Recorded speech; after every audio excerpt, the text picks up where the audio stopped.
हमारे देश में मीडिया का आजकल खासकर दो भागों में बढ़ गया है। एक को कहा जाता है गोदी मीडिया और एक अपने आप को कहते हैं बहुत ही ईमानदार मीडिया। आज बात करेंगे हम उसी ईमानदार मीडिया के बारे में जो अपने आप को बहुत ज़्यादा तथाकथित अपने आप को कहते हैं कि हम ईमानदार पत्रकार हैं।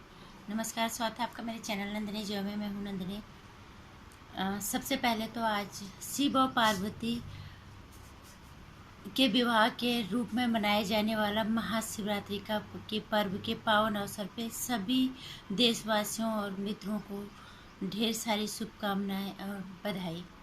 और अब मैं बात करूं कि अपनी मीडिया में आज के गोदी मीडिया तो सभी को पता ही होगा किससे कहा जाता है, ये बताने की ज़रूरत नहीं। और ये भी पता है ईमानदार मीडिया कौन है। अब वो निर्भर करता है लोगों के ऊपर, लोग किसे क्या समझते हैं। आज बात करेंगे एनडीटीवी इंडिया के जाने माने मैगजीन अवार्डधारी रवीश कुमार के बारे में। रवीश कुमार जी जितने अच्छे पत्रकार हैं, कोई शक वाली बात नहीं है, तभी इतना बड़ा इतने बड़े सम्मान से सम्मानित किया गया है। लेकिन हमारे देश में अपनी पत्रकारिता के माध्यम से हमारे देश को किस दिशा में ले जा रहे हैं, कौन सी दिशा दे रहे हैं और क्या दशा करने की कोशिश कर रहे हैं। अच्छी बात है, पत्रकारिता के माध्यम से अगर आप एक अच्छे नेता को खड़ा कर पाते हो तो बहुत अच्छी बात है। लेकिन रवीश कुमार, अभिषेक शर्मा से कई ऐसे ईमानदार पत्रकार राहुल गांधी जैसे गधे को घोड़ा बनाने की कोशिश में इस हद तक लग रहे हैं कि वो राष्ट्रद्रोही उनकी विचारधारा होते जा रही है और उनके हरकतें इस तरह की हो रही है कि लोग बहुत अच्छे से समझ जाएंगे कि किस तरह के पत्रकार हैं।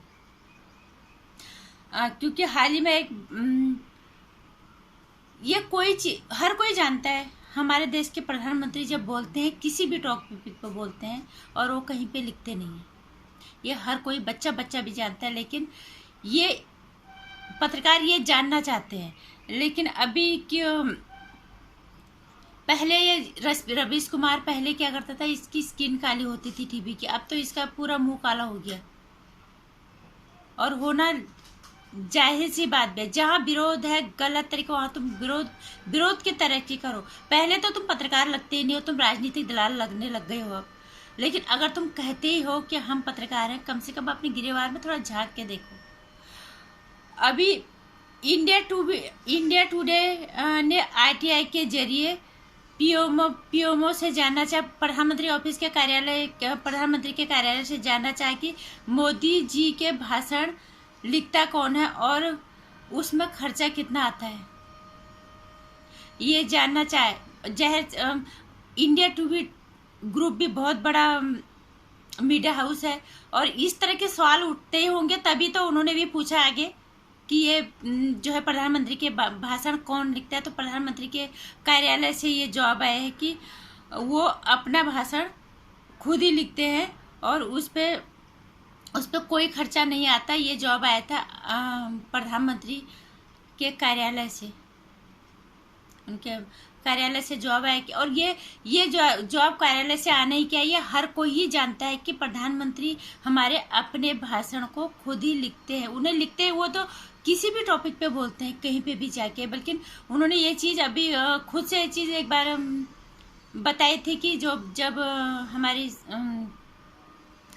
पूर्व विदेश मंत्री स्वर्गीय सुषमा स्वराज की प्रार्थना सभा हो रही थी, तो उन्होंने सब अपने अपने अनुभव बांट रहे थे। तो प्रधानमंत्री जी ने भी अपना अनुभव बांटा उनके साथ कि जब मैं पहले प्रधानमंत्री बना तो मैं बाहर कहीं, वो विदेश मंत्री थी तो वो पहली वहाँ थी, प्रधानमंत्री वहाँ पे बाद में गए।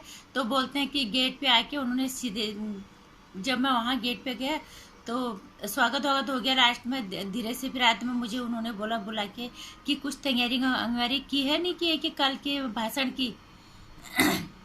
तो कह रहे मैं तो भाई ऐसे ही बोल देता हूँ, जो मुझे आता है, जो टॉपिक दिमाग में आता है मैं तो ऐसे ही बोल देता हूँ। इसका मतलब वो कोई तैयारी नहीं करते, उनको जो टॉपिक जब भी मिलता है वो उस पर बिना रुके बोलते चले जाते हैं। और ये बच्चा भी जानता है। सिर्फ नहीं जानते हैं तो ये दलाल पत्रकार नहीं जानते, जो सच को स्वीकारना ही नहीं चाहते। राहुल गांधी की एक लाइन भी वो खुद से लिखी हुई नहीं कहीं पे भाषण दे पाते। जो सवाल इन्हें पूर्व प्रधानमंत्री मनमोहन सिंह जी से करना चाहिए, ये राहुल गांधी से करना चाहिए, ये सोनिया गांधी से करना चाहिए, वो सवाल ये प्रधानमंत्री नरेंद्र मोदी जी से करते हैं। और जबकि हर कोई जानता है कि वो कहीं पे भी आपने देखा होगा कहीं कोई भाषण लिखा हुआ नहीं पढ़ते। उनको जहाँ पे जो टॉपिक उनके दिमाग में होता है, जिस विषय में उनको बोलना होता है, वो बिना रुके टुके वो बोलते चले जाते हैं धारा प्रवाह अंदाज में। तो ये पत्रकारिता हमारे देश को दिशा क्या देगी भगवान जाने, लेकिन हमारे देश की जनता कितनी जागरूक होगी ये समझने की बात है। और ये एक उदाहरण ताज़ा है और ये जानना ही चाहते होंगे हर कोई। तभी तो इंडिया टुडे जैसे ग्रुप ने ये सवाल पूछा कि उनको भाषण कौन लेके देता है, इस पर खर्चा कितना आता है। उनको यही है कि मोदी जी का खर्चा कितना आता है, उनके कपड़ों पे खर्चा कितना आता है। तो अभी तो फिलहाल रवीश कुमार की स्किन ही मुंह भी काला हो गया। और हमें लगता है इस तरह के जिस तरह के भी आरोप बिना मतलब के कुछ ना कुछ मोदी जी पे लगाते हैं, कुछ ना कुछ बोलते हैं, और वक्त आने पे अपने आप ही उसका जवाब मिल जाता है। और इनका हर बार मुंह काला होता है जैसे इस बार हुआ। और ये सबको पता होना चाहिए कि मोदी जी अपना भाषण किसी से नहीं लिखवाते, वो खुद बोलते हैं।